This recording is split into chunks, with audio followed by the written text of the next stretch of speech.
Revelation of Jesus to Maria Giuseppina Norcia. The Catechesis. My daughter. Today I want to talk to you about those who experience the temptation of discouragement and delusion. But under my guidance, they transform it into hope. And about those who waver and finding this path too difficult, are lost. When I call to be part of my divine plan, the field in which one must work is no longer the world, but my vineyard. Everyone feels that this is the truth and they feel dismayed, even if mysteriously united to a great trust. My first apostles, simple people, for the most part ignorant, sinners, have come to betray me, and yet I have transformed them into faithful collaborators, into heralds of my gospel, to the point of martyrdom. Even the new apostles, together with the call, already possess the seed of the ideal reality that they must achieve. At the beginning, they enter the new life, with great enthusiasm, sustained by the extraordinary nature of the events that happen to them, by the new experiences around them and within them. They thus discover the evidence of the work of my Spirit in them and in those around them. My almost tangible presence and experienced joyful amazement for the ease of prayer, the love for the sacred scriptures, the marvelous flow of song, the support of prophecies, but after a certain time, they find themselves in conflict with daily life, which downsizes every extraordinary element, or even destroys it, and dampening the enthusiasm, it can extinguish fervor and take away loyalty. Many times are tempted to say, "We leave," and thus betray that particular call of mine.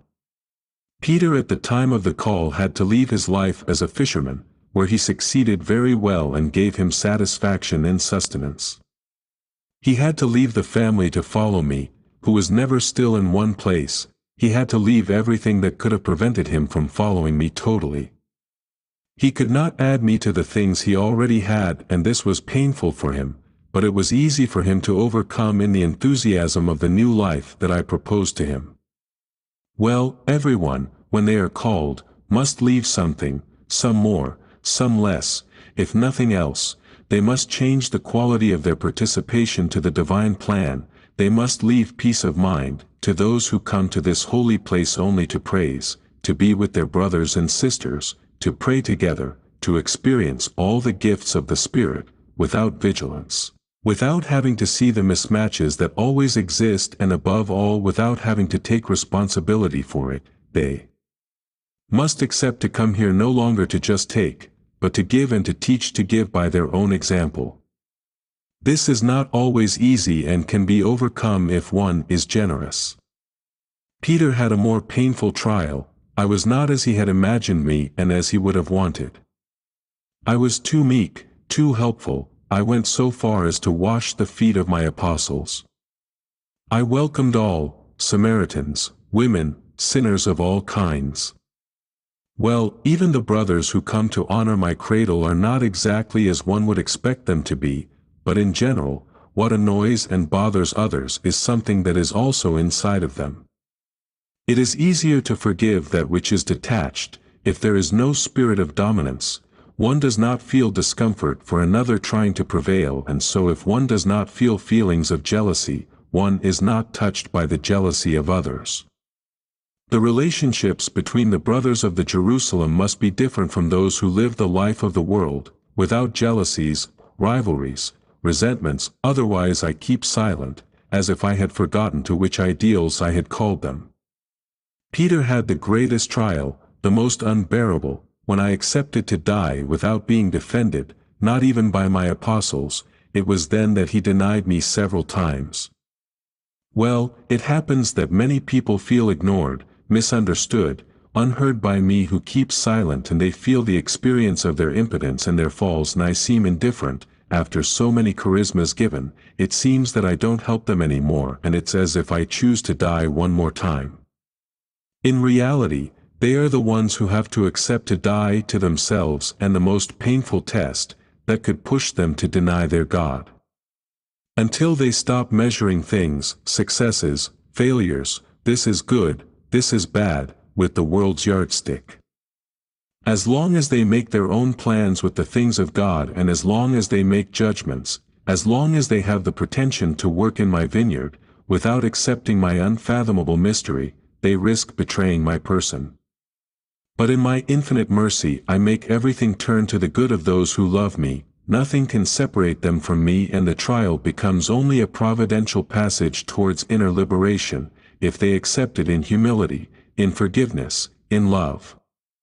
The trials then are a bit like the narrow door through which they cannot pass until they drop the heavy burdens that they still carry behind, are like the dark valley, the night in which they walk, safely, because they are sustained by me, in the Holy Spirit, that makes sprout and grow and fructify that seed that I have placed in their call. To be able to overcome any trial, there are two indispensable means: prayer and fraternal union. For the prayer one must unceasingly nourish the inner life, maintaining contact with my silent abode that I have established in every heart. When one continues to do something for others, dedicating oneself to them, one runs the risk of being attached to prestige and the privileges that come with it, and one lives superficially. It is easier then to hear the voice of the world, its adulations, its deceptions, its temptations, than the voice of the Spirit that guides one towards the depths of oneself.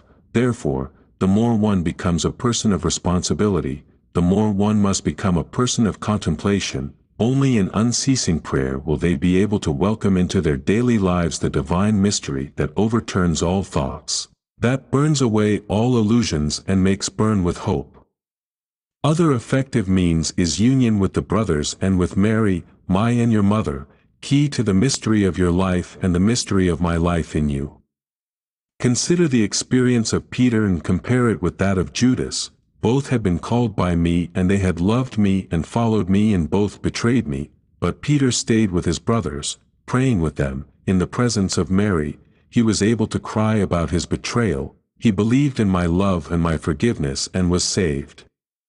Judas instead went away. In the moment of trial he was with people who did not follow me and could not understand him in his anguish. So he found himself alone without a chance of hope and was lost. Peter, even in the trial, kept hope and became the rock, the foundation of the nascent church, as was in my plans, because I am faithful and do not withdraw my call, but help those who hope to come out of the chasms where they fall. Only in this way can they realize that the brothers need a point of reference, of security, people who confirm, support, encourage, guide, help them to become free, feeling my authority and the authority of those in charge, which is above all a help to grow. Serve the brothers, not make use of them. They must be like living stones, like rocks, not like reeds who tremble at any event in the world. They must be people who, when asked for love by their brothers and sisters, can respond, "Yes, I love you, Lord. Yes, I love you, brother." To someone this path seems impossible, but if they really have accepted the divine mystery, the gift of my Spirit into their lives, this will be continuous source of wonder and of cross, of joy and praise, of resurrection and hope. The impossible then becomes simply their journey. Be grateful to me for the responsibility to which I have called them, and pray that I make them live this responsibility not as an anxious possession to be defended, not as a worry or as something that can be taken lightly, but as my gift. And do not forget that the divine gifts are not only for themselves, but for the others, are for the edification of my kingdom. Therefore live this gift in freedom and fidelity, in the certainty that in a way that I know and that often they do not understand, I work through them, because my word does not return to me without having given its fruits. I call everyone, I call someone to be a lamp of my light, placed high up, well in view, to illuminate the path, and called others to grow as a leafy plant, in whose shadow can rest the pilgrim. I call someone to be like the salt that disappears and seems to be gone, but gives flavor to the mass.